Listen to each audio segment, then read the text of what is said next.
Warren Buffett once said that for most people, the best thing to do is to own the S&P 500 index fund. Then you'll be like, okay Ken, and you go and happily search for the S&P 500 index fund to invest in. That's when you realize there's a whole bunch of S&P 500 funds out there.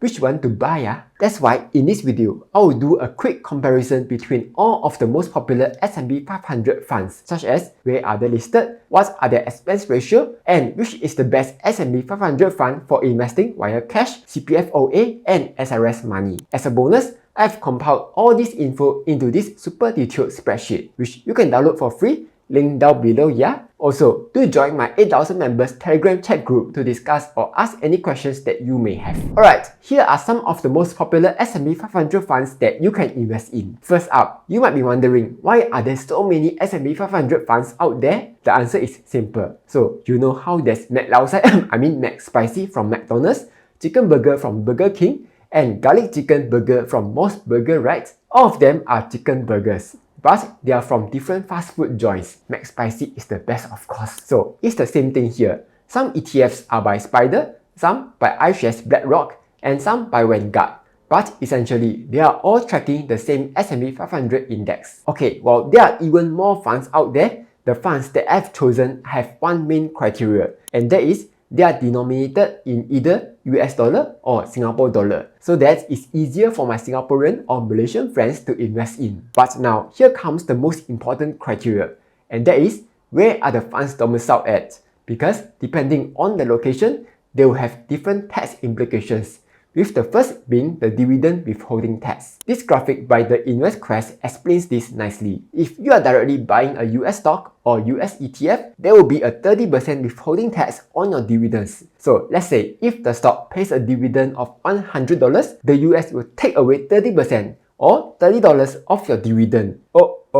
Then how? So in order to save on taxes, a better way is to go for an ETF that's domiciled in Ireland. That's because US has a tax treaty with Ireland, and as a result, Ireland gets to enjoy a much lower 15% dividend withholding tax on US investments. Then at the same time, Ireland has a tax treaty with Singapore and Malaysia. So we get to enjoy a 0% dividend withholding tax on Ireland investments. When you put it together, by investing in Ireland domiciled ETF, investors from Singapore and Malaysia will only be subjected to a 15% dividend withholding tax instead of the usual 30%. So if you invest in ETFs like SPY, IVV, VOO, and S27, you'll be receiving a much lower dividend payouts. That's why if you are investing for the long term, it's better to invest in Ireland domiciled ETFs such as VUSD, CSPS, VOAA, SPYL, and so on. Oh yeah, just in case you are wondering, the Amundi Prime USA Fund is domiciled in Luxembourg, which doesn't have a tax treaty with the US. So it has a 30% dividend withholding tax. The second implication of investing in US ETFs is that if one day you touch wood pass away, there will be something called estate tax on your investments.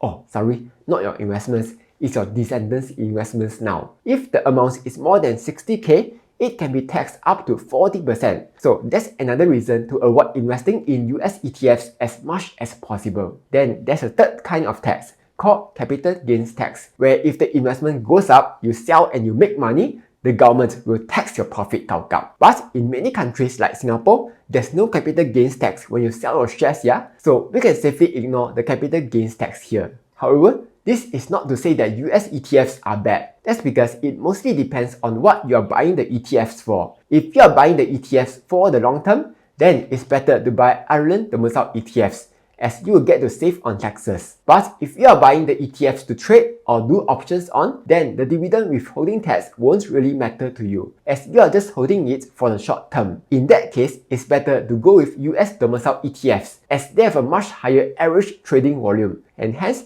better bid-ask spreads. Right now, Webull is running an awesome exclusive shares transfer in promo, which will let you get up to $2,000 worth of cash vouchers and $500 worth of trading vouchers by signing up with my link and fulfilling the requirements. And the best part, both new and existing users are eligible to take part in this promo, as long as you have not transferred any stocks into Webull prior to this. To take part in this promo, all you need to do is open up the app, head over to menu, look for the transfer in promo in the promotion center, then tap participate now. head back out, then tap on the Webull logo at the bottom, Transfers, Shares Transfer In, then tap Transfer US Shares. You will need to fill in the details of the transfer in request, such as the info of the broker that you are transferring from, the broker's email address, and the stocks that you want to transfer in. Once that is done, you will need to contact the other broker to initiate the transfer request. For example, if you are using IBKR, in the website, click on Transfer and Pay, Transfer Positions, Outgoing. For the transfer method, select all other regions. Then select Free of Payment Transfer of Global Securities. Fill in the financial institution info. For transfer all assets, select No if you want to only transfer selected stocks. Then choose the stocks that you want to transfer. The transfer may take up to 21 business days to process, and you will need to transfer at least $10,000 worth of eligible US stocks or ETFs in order to receive the rewards. If the other broker charges you a fee for the transfer, Webull has a transfer out fee subsidy of up to $150 upon successful transfer in shares of $5,000 or more. Just make sure to submit proof of the transfer fee to Webull to get the transfer out fee subsidy. In order to get the rewards, you will need to maintain the positions in Webull for 90 days. If you are interested in taking part in this promo, you can sign up to Webull using my link down below. And with that being said, let's get back to the video.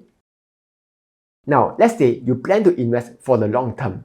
Which ETF should you go for? There are two things we can look at: the expense ratio and how the ETF handles dividends. If you do not know, expense ratio measures the percentage of the fund that's being used to pay for administrative and operating expenses, or also known as the fund level fee. For example, if the expense ratio is 0.03%, this means if you invest $1,000, 30 cents goes to feeding the fund manager. Fun fact, while this 0.03% might seem small, some funds have like $435 billion in total assets. So they are actually earning a whopping $130,500,000 in fees every year. Voila! So to save on fund level fees, you want to choose funds that have the lowest expense ratio. For example, CSPX, which has a 0.07% expense ratio, is cheaper than SPY, which has a 0.0945% expense ratio. The second thing you need to look at is how the fund handles dividends. For ETFs that pay out dividends to investors,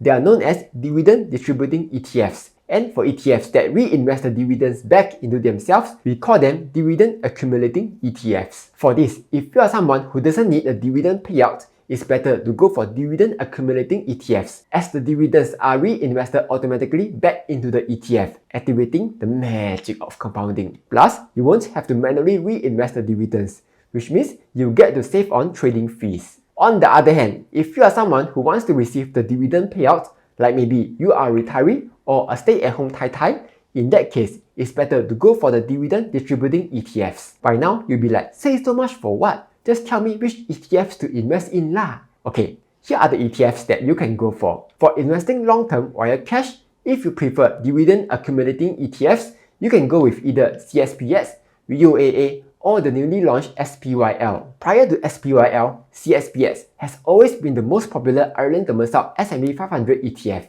But with SPYL, you can now enjoy a slightly lower 0.03% expense ratio as compared to the other two ETFs' 0.07% expense ratio, which means for every $1,000 you invest, you get to save on 40 cents in fees every year, which is ain't much, but it's honest work, yeah? If you want to invest in SPYL, you can find it in brokers that have access to the EBS Swiss Stock Exchange, such as Interactive Brokers. Next, if you prefer to receive dividend payouts, you can go with VUSD, which pays out dividends every quarter. But then, you might look at VOO and see that it has a 0.03% expense ratio, and it also distributes dividends. So, would it actually be cheaper to invest in VOO instead? Check this out. If we add up both the expense ratio and the amount of dividend tax, VUSD is still cheaper to invest in as compared to VOO. Next, if you want to invest your CPF OA money into S&P 500, there are two funds you can choose from: the Amundi Prime USA Fund and the Lion Global Infinity